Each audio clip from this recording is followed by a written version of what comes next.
Hello and welcome to Pushing Back, Ukraine Daily Brief. As the war enters its 795th day, these are the main developments from the past 24 hours. Russia has lost approximately 467,470 troops in Ukraine since the beginning of the war, the General Staff of Ukraine's armed forces reported.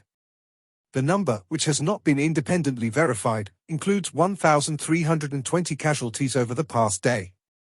According to the released Ukrainian figures, Russia lost 6 tanks, 16 armored combat vehicles, 37 artillery systems, 1 multiple launch rocket system, 2 air defense systems, 21 drones, 44 vehicles, and 3 pieces of special equipment. Australia continues to stand with Ukraine and has announced a new military aid package worth $100 million. The package includes $50 million for short-range air defense systems, $30 million for uncrewed aerial systems, and $15 million for other high-priority equipment. The update from the General Staff of the Armed Forces of Ukraine. There were 112 combat engagements.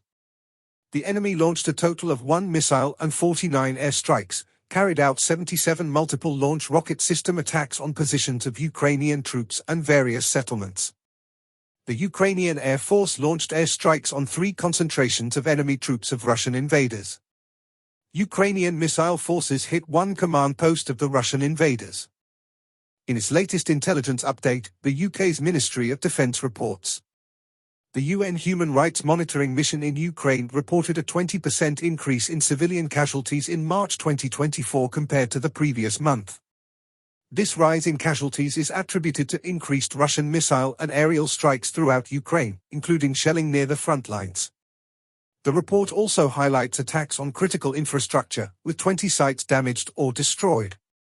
Tragically, the number of children killed also doubled in March, reaching 57. These figures represent the devastating human cost of the ongoing conflict in Ukraine. In its latest intelligence update, the Institute for the Study of War. Recent Russian gains northwest of Avdiivka have prompted Ukrainian forces to withdraw from other limited tactical positions along the front line west of Avdiivka, although these withdrawals have yet to facilitate rapid Russian tactical gains. Russian forces remain unlikely to achieve a deeper operationally significant penetration in the area in the near term.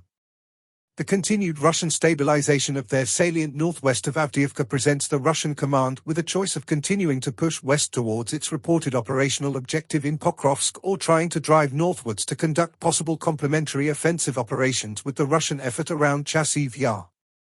Zelensky also noted that the threat of a possible future Russian offensive operation against Kharkiv city is causing Ukraine to allocate additional forces and equipment to defending the city, although ISW continues to assess that the Russian military lacks the forces necessary to seize the city. The Ukrainian 47th Mechanized Brigade denied a recent report that Ukrainian forces had pulled US-provided M1A1 Abrams tanks from the front line. Recent Russian efforts to increase control over migrants in and entering Russia following the March 22 Crocus City Hall terrorist attack appear to be straining relations between Russia and Tajikistan.